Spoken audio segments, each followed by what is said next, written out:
Hola, el día de hoy les estaré hablando sobre diversos temas que es necesario que entendamos y que sepamos porque es algo muy importante que pasó en la historia y que actualmente pues ha traído consecuencias que también hemos estado abordando en estos últimos tiempos sobre pues consecuencias de la guerra, revoluciones, etcétera.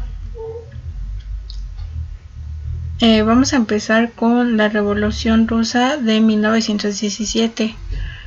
Esta presentación es para la materia de desde el capitalismo en América y Asia del siglo XVI al siglo XVIII.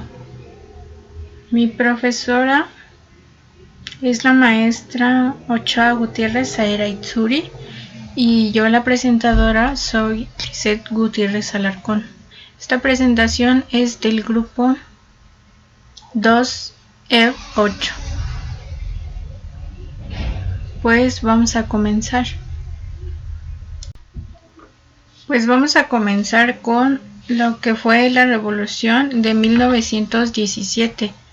La Revolución de 1917 dio vía libre al nacimiento de la Unión Soviética.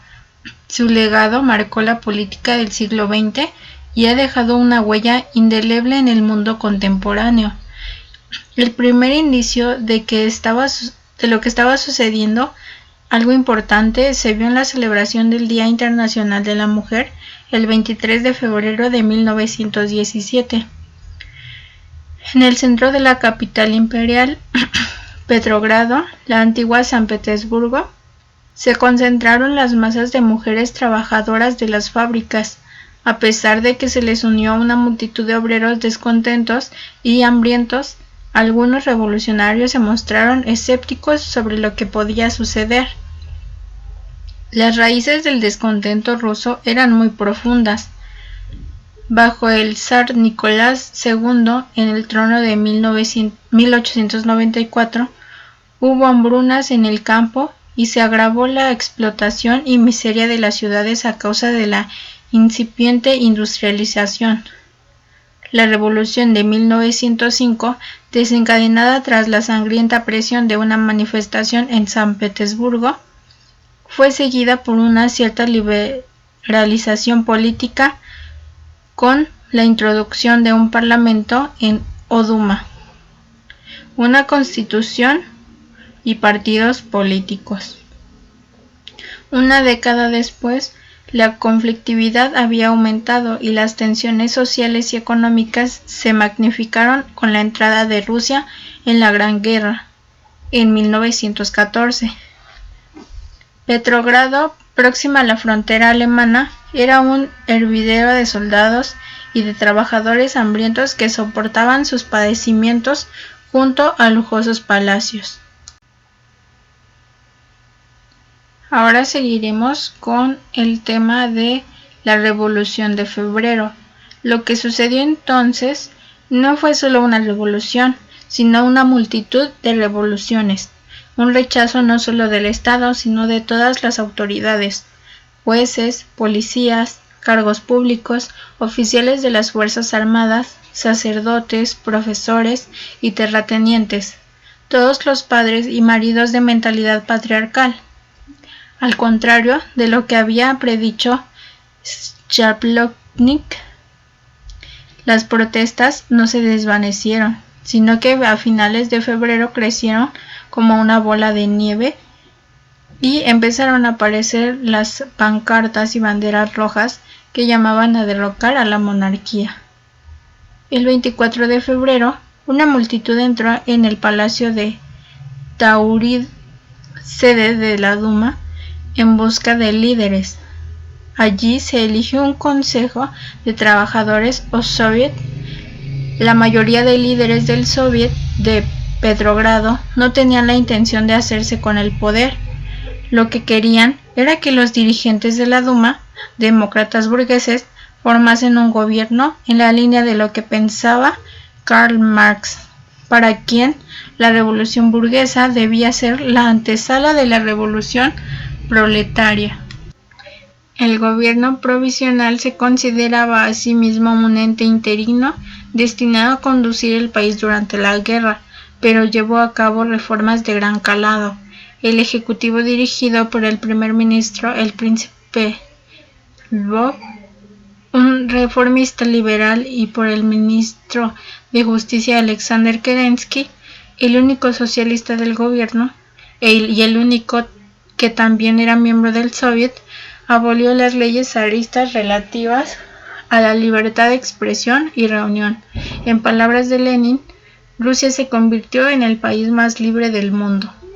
El líder bolchevique, desde su exilio en Suiza, seguía el trepidante curso de los acontecimientos de Petrogrado, lleno de frustración. Por fin volvió a Rusia en un tren sellado facilitado por los alemanes, que tenían la esperanza de que la oposición de Lenin a la guerra socavaría el esfuerzo bélico ruso. El día 3 de abril, Lenin llegó a la estación de Finlandia de Petrogrado con su decálogo de propuestas, las llamadas tesis de abril, para reclamar todo el poder para los soviets. Los escritos de Lenin, entonces dirigente de los bolcheviques, la antigua facción revolucionaria del Partido Obrero Socialdemócrata Ruso, contradecían la teoría marxista, puesto que rechazaban la necesidad de pasar por la primera etapa, la revolución democrático-burguesa, antes de cometer la revolución del proletariado. Aún así, Lenin consiguió que el partido se adhiriera a sus ideas, y su carisma favoreció la incorporación masiva de obreros y soldados al partido bolchevique.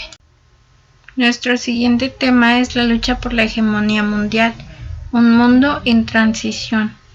Ingresamos en un orden mundial diferente a la Guerra Fría, que vivimos después de la Segunda Guerra Mundial, y al momento unipolar de preeminencia norteamericana que conocimos luego del derrumbe del Imperio Soviético. Durante la Guerra Fría, el sistema mundial fue bipolar y los imperios soviéticos y norteamericano se enfrentaron en lo ideológico, lo político y lo militar. La rivalidad se desarrolló en la periferia en el contexto de guerras de liberación, levantamientos populares y operaciones de la propaganda y de espionaje. La relación económica entre los imperios en pugna fue escasa. El proceso de globalización económico que tomó vuelo en las décadas de 1960, 1970 y 1980 ocurrió dentro del bloque occidental. Los eventos más salientes fueron la aceleración del proceso de globalización económico y cultural a través del Consenso de Washington, la creación de la Organización Mundial de Comercio en 1994 y la difusión del Internet. La hegemonía norteamericana no se afianzó. La crisis financiera global de 2008 a 2009 puso en tela de juicio la capacidad norteamericana para alcanzar sus objetivos. El debate interno en Estados Unidos se intensificó a partir del año 2010. Finalmente, la victoria de Donald Trump a finales de 2016 impulsó un perfil revisionista y nacionalista a la política exterior norteamericana. Las tensiones y disputas entre China con otros estados ribereños en los mares del este y del sur de China se agravaron en los últimos tiempos. El gigante asiático ha incrementado su capacidad naval en la región e intenta extender sus derechos soberanos a través de la construcción de instalaciones militares en islotes, un mayor control del espacio aéreo y una agresiva proyección de sus intereses comerciales como el gas, el petróleo y la pesca. Por varias décadas, Estados Unidos facilitó el surgimiento económico de China, mientras que esta última aceptaba tácitamente el dominio militar de los Estados Unidos en la región del Asia-Pacífico. Ese periodo incluyó y hoy las ambiciones geopolíticas chinas y el revisionismo nacionalista norteamericano se enfrenta. El surgimiento de China. China se incorporó plenamente al sistema capitalista mundial en el corto lapso de una generación. Su estrategia internacional fue de bajo perfil. Concentró sus esfuerzos en abrir mercados, atraer inversiones extranjeras y asegurarse la transferencia de tecnologías para modernizar su economía. La apertura económica, la voluntad de trabajo y el dinamismo empresarial fueron los detonantes. Una severa disciplina social impuesta por el Partido Comunista proveyó la estabilidad necesaria para facilitar una altísima tasa de ahorro e inversión durante más de 30 años y generó un alto y sostenido crecimiento económico. En el terreno internacional se practicó una ambiciosa estrategia mercantilista. China protegió selectivamente al mercado doméstico de la competencia extranjera y promovió a sus grandes empresas en la conquista de mercados externos. La estrategia norteamericana se basó en intereses materiales y en expectativas políticas. Por un lado, el interés económico de las grandes multinacionales en exceder al mercado doméstico chino y también aprovechar los bajos costos laborales para construir plantas industriales orientadas a la exportación. Por otro lado, se esperaba que el crecimiento de nuevas clases medias y sectores empresariales en China generaran demandas por mayor libertad y facilitaran el surgimiento de un Estado de Derecho. La historia política de Occidente y la consolidación de democracias liberales después de la Segunda Guerra Mundial confirmaban la fuerza aparentemente arrolladora del desarrollo económico sobre la evolución del sistema. La declinación relativa de Estados Unidos. Estados Unidos seguirá siendo por bastante tiempo la primera potencia en el escenario mundial, pero China le muerde los talones y las diferencias entre ambas se achican en casi todos los escenarios. Los Estados Unidos son hoy la potencia militar dominante por su capacidad de proyectar el poder globalmente. En lo financiero mantiene una posición preeminente. El dólar es de lejos la principal moneda de uso y de reserva internacional. El mercado de bonos norteamericano es el más grande del mundo y sirve de referencia para el resto de las finanzas mundiales. Estados Unidos es también el mayor receptor de inversiones directas del mundo y su dinamismo tecnológico en informática, biotecnología y otras tecnologías de punta es formidable. Es la potencia con más influencia cultural, atrayendo estudiantes de todo el mundo y ejerciendo un enorme ascendiente a través de sus compañías de Internet, sus programas de televisión, sus agencias de noticias y la amplia presencia de sus marcas en el consumo global. Cuenta, además, con una posición geográfica privilegiada. A pesar de estas fortalezas, Estados Unidos sufre una declinación relativa respecto de China. En el ámbito nacional ha invertido poco en infraestructura y sufre un evidente atraso en materia de aeropuertos, ferrocarriles y caminos. La transición hacia un mundo bipolar.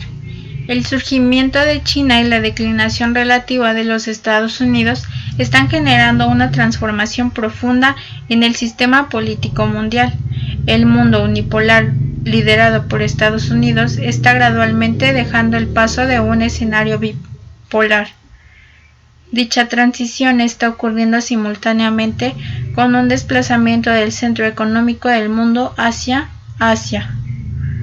Es ahí donde la competencia entre ambas potencias será particularmente intensa en el futuro.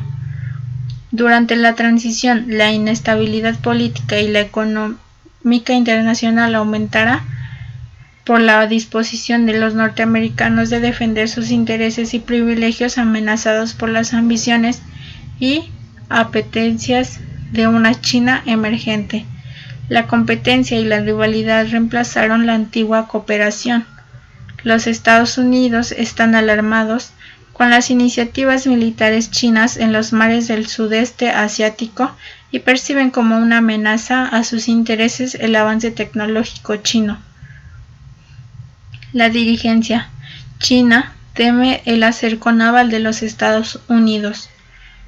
Desconfían que Estados Unidos intenten promover movimientos independistas. En la actualidad, la competencia entre China y Estados Unidos ocurre en dos planos diferentes. Por un lado, una competencia bilateral por el desarrollo del poder industrial, militar, informático y el control de las nuevas tecnologías, y por el otro, una rivalidad geopolítica para conquistar lealtades y obtener influencia en terceros países. Se trata de obtener apoyos militares y diplomáticos y acceder a negocios.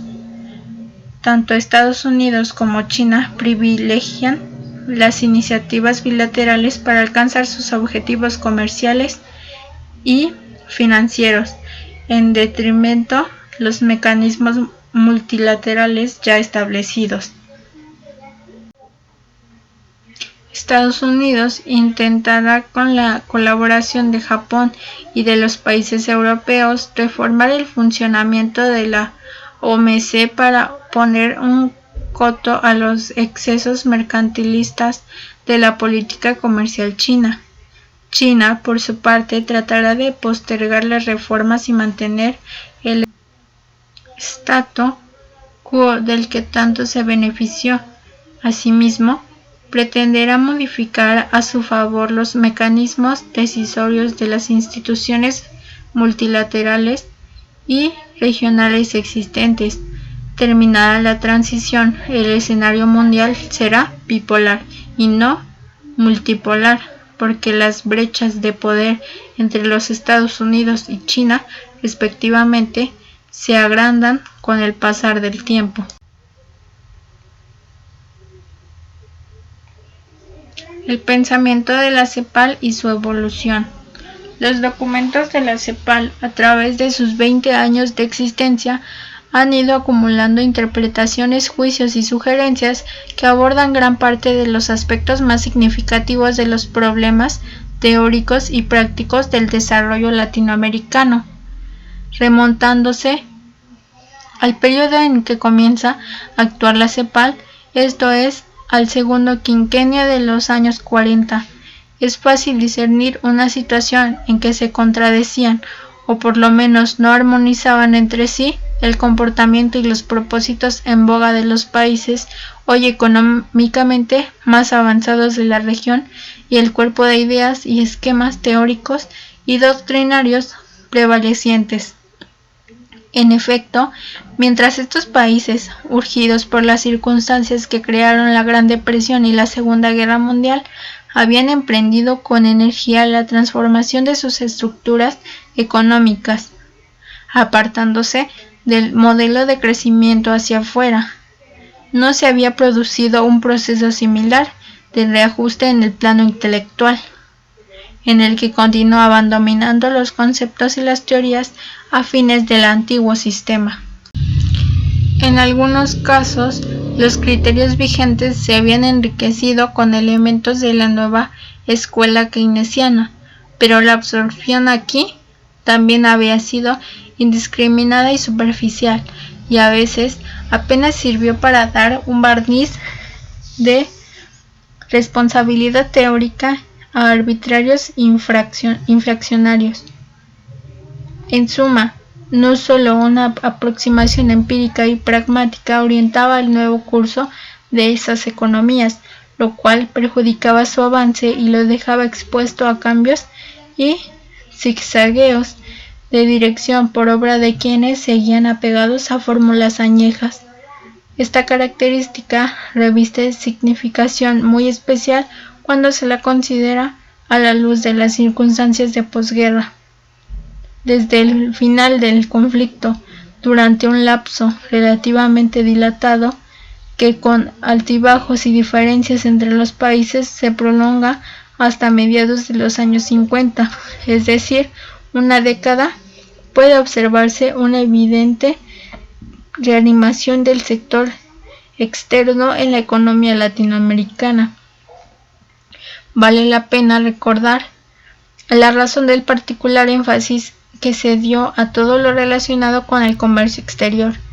Debe tenerse en cuenta al respecto que, aparte de la función esencial que desempeña el intercambio en el proceso de crecimiento, tal vez la principal característica general en la diversidad que se llama América Latina reside precisamente en su colocación estructural dentro del mercado internacional.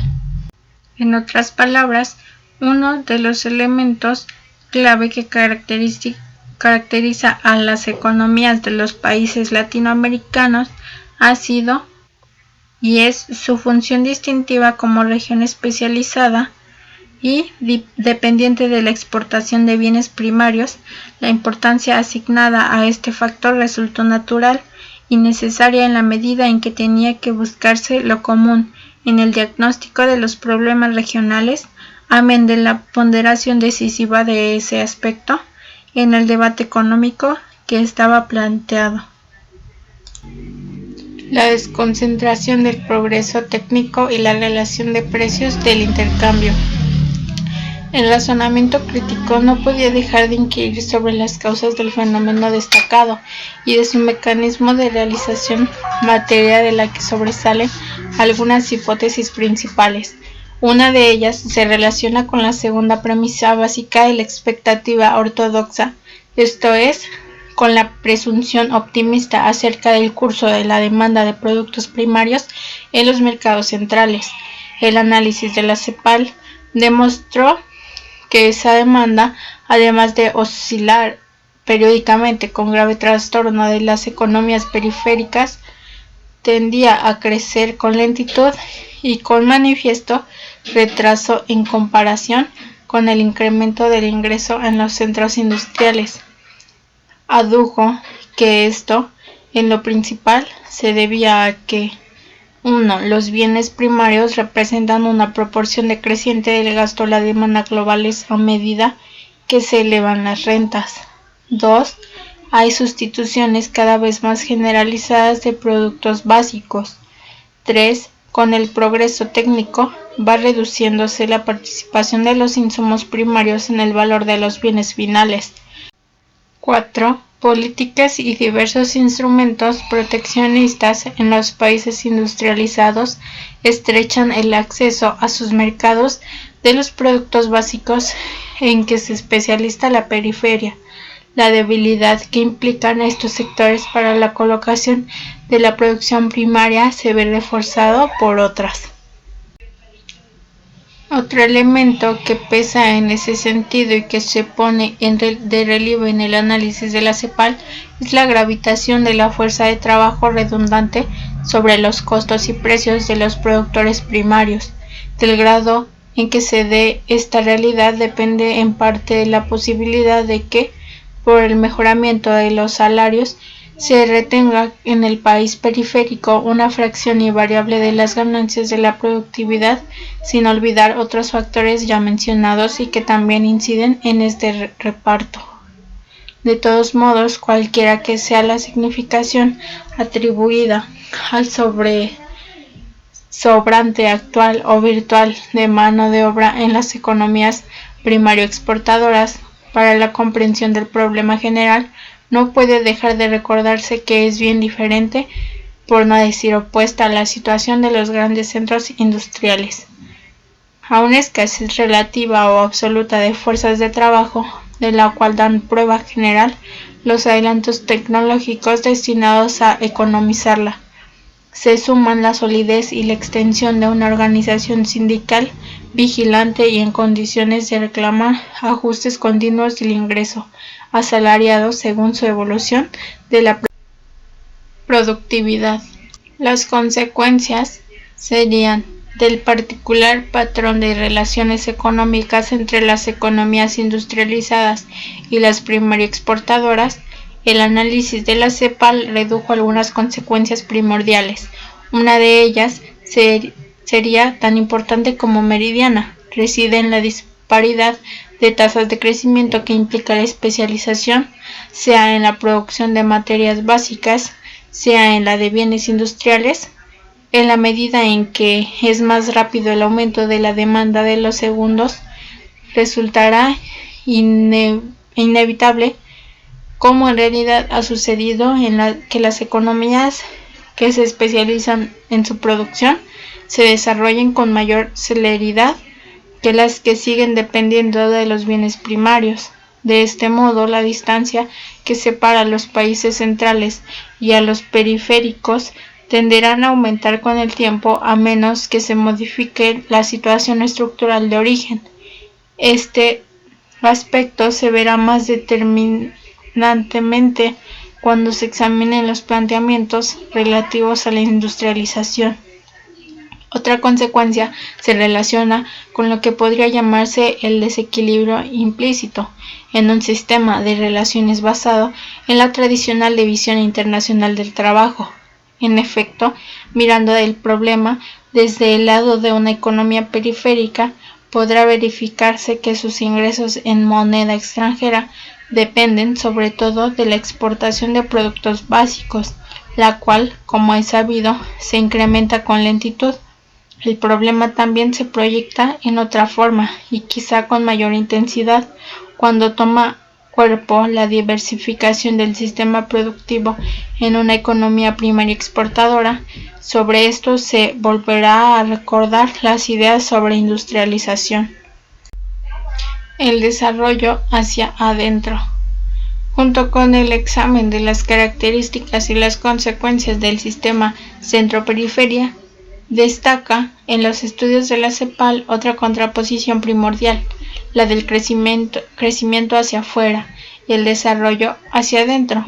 Como se anotó antes, las críticas de la primera modalidad representan el punto de partida para dilucidar la naturaleza, los problemas y los requisitos del nuevo esquema de expansión económica en la evolución de gran parte de América Latina. Aunque inequívocamente encaminada a reducir la dependencia del exterior, que es la particularidad sobresaliente del crecimiento hacia afuera, y por lo tanto a dar autonomía al proceso de ampliación y cambios de la estructura productiva. La nueva modalidad no implica, como alguna vez sostuvieron observadores simplistas, una inclinación hacia la autarquía o la subestimación del comercio exterior. Ya se verá más adelante que las transacciones externas continúan desempeñando un papel primordial en el primer modelo de desarrollo, aunque distinto del que antes desempeñaban. Si bien ese intercambio tiende a dejar de ser el único o en otros casos el principal resorte o sostén de la demanda, sigue desempeñando un papel matriz ya como proveedor de bienes y servicios complementarios, ya como mercado efectivo o potencial para las nuevas producciones que resultan de la diversificación estructural y también para las producciones tradicionales.